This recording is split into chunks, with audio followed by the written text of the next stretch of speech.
From the instant we're born, expectations are set. Yet all too often, our perfect expectations falter when confronted with obstacles, whether in the form of disappointments or even life-changing events. Life will often take a path that is different from what we expected it to be, but that doesn't stop us from fearing when it does. When we don't have control over the path life takes us on, it's your perspective and response to this adversity that matters. Being resilient is one of the most powerful tools we have. Sometimes, we even purposely break the expectations others have set for us.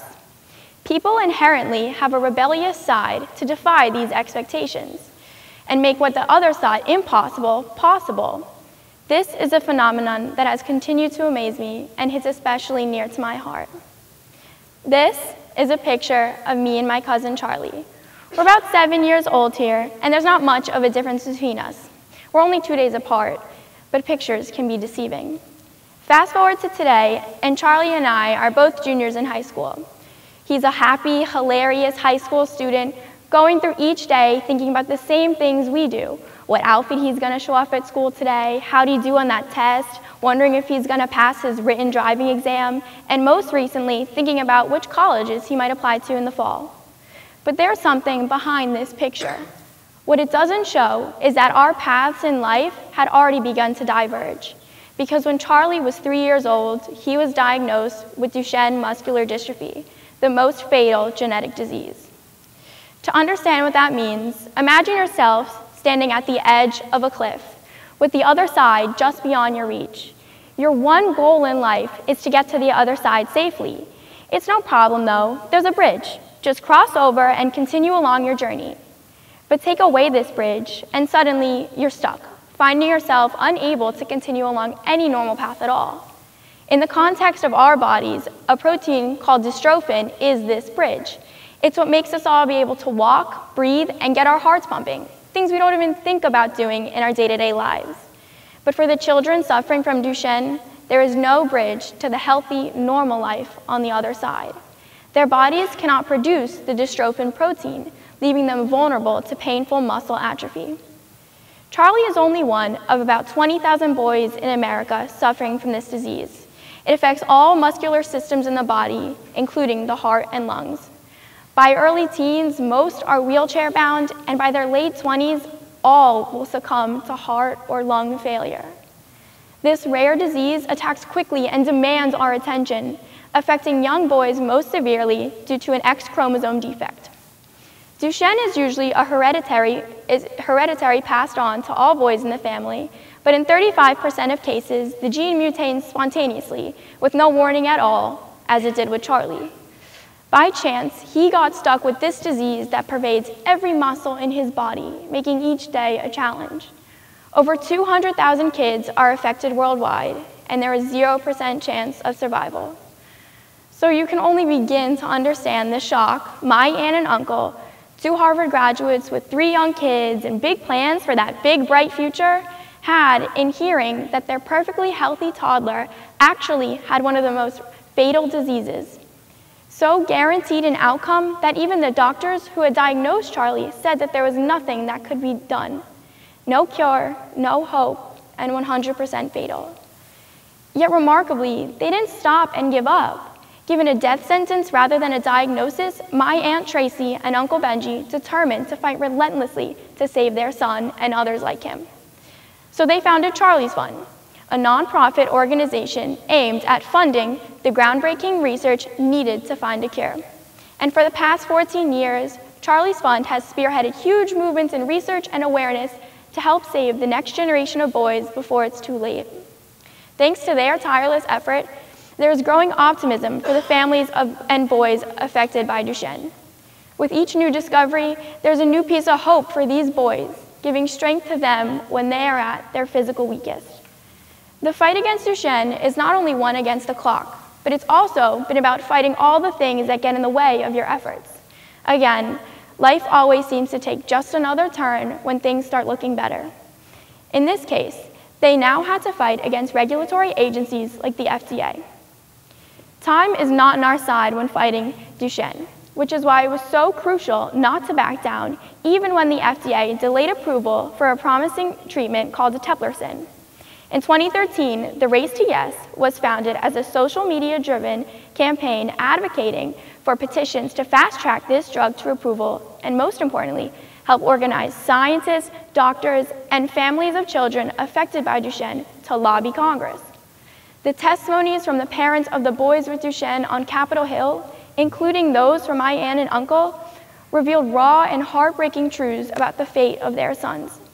Personally, I was able to meet with Congressman Ted Deutsch while in middle school, explain to him our situation, and he agreed to help me by writing a letter to the commissioner of the FDA. Despite all of these efforts, it ended up taking 3 years for eteplirsen to get approval. Now, Charlie and I really are growing up at the same time, and it's given me a unique perspective of seeing the different parallels between my life and his. While I spend my time not in school at soccer practices and games, Charlie had to go off week after week to hospitals around the country getting scrutinized in clinical trials, while all the while still going to school like any other teenager would and handling the same basic issues we do in growing up and figuring out who we want to be. But it's especially hard to figure out who you want to be when you don't even know if you have a chance to get to that point. I see how hard it is for him to walk now, how he has to be carried up and down the stairs, the hours of physical therapy exercises and stretches, and ridiculous number of pills and concoctions he has to take each day just to maintain daily function. While I continue to grow, at 17 years old, Charlie's only a little bit taller than we were in that first picture at 7. The hardest part for me is seeing the pain he's in from his muscles deteriorating and knowing there's nothing I can do about it. But the most remarkable part of Charlie's story is his reaction and response. It's so easy to see this situation, these impossible odds, and just give up without a second thought. Fighting these obstacles is not just physically painful, but also mentally and emotionally draining. Rather than succumbing to this, however, Charlie has surpassed everyone's expectations in finding his own unique path. Obviously, he has had to come to terms with the implications of his disease. However, Charlie recognizes that if he's only here for a shorter time than we thought, that just means that there's no time to waste in self-pity. He's living this exciting life, making as many good memories as he can, while trying not to focus on the inevitable. Charlie's been living with this disease for 17 years, and whenever I speak to him, he's never down or depressed.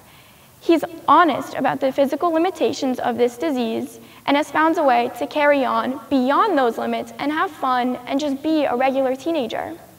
Charlie is making his own unique path, albeit with many twists and turns, but he's pursuing his dreams in the present because he knows his future is limited. This is something even Snoop Dogg can attest to. Charlie's attitude creates a fascinating paradox of living within strict limits, yet at the same time living beyond all expectations. But that's the thing, the main idea of how to get through any of these challenges. It's not that life gave you the extra sour lemons over the regular old ones, it's that you take them and then find a way to make lemonade regardless. Growing up isn't an easy feat, and we all face obstacles along the way. But the truth is, there's no guarantee that any of us will live our lives the way we want them to, let alone at all. The strength Charlie demonstrates each day has proven far beyond everyone's expectations, including my own. And if I were in the same situation, I certainly would not have had the same reaction he is having. Just recently, I reached a point of renewed clarity of just how extraordinary Charlie's attitude really is. Earlier this year, I got stress fractures in my back from track and travel soccer for the second time, and I was forced to quit both my school and travel soccer teams after basically my entire life. For the past few months, many of you have probably known me as the girl with the rolling backpack, clunking around the hallways, and trying to hide my brace under loose clothes.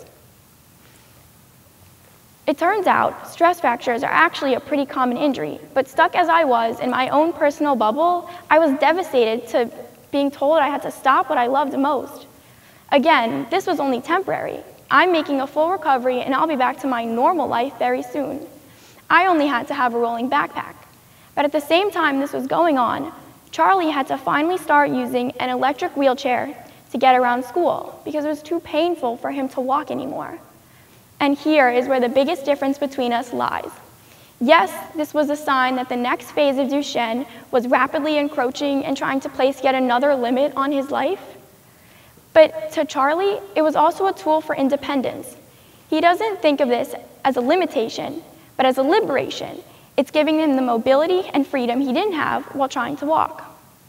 Charlie's response to this translates a universal message of finding happiness, even when hope isn't always there. There's not a day that goes by where I don't think about Charlie and what he has to go through on a daily basis. I think to myself, God, if he can find a way to live a life with purpose, then why can't I in things that are so insignificant by comparison? These challenges that we all face are not an end, but rather just a new opportunity, a new chance to make the most of the present. And the proof is all around us. Without those people who attempt to make the impossible possible, there would never be progress or success. Some might say that the fight against Duchenne Muscular Dystrophy is not a fight at all because we know the outcome. But this is just another expectation the researchers, the scientists, and Charlie himself must break in order to save his life and the thousands of other boys like him. Be courageous enough that when you are told you can't do something, say that it is not good enough. Make your own path, defying expectations, in order to reach your goals.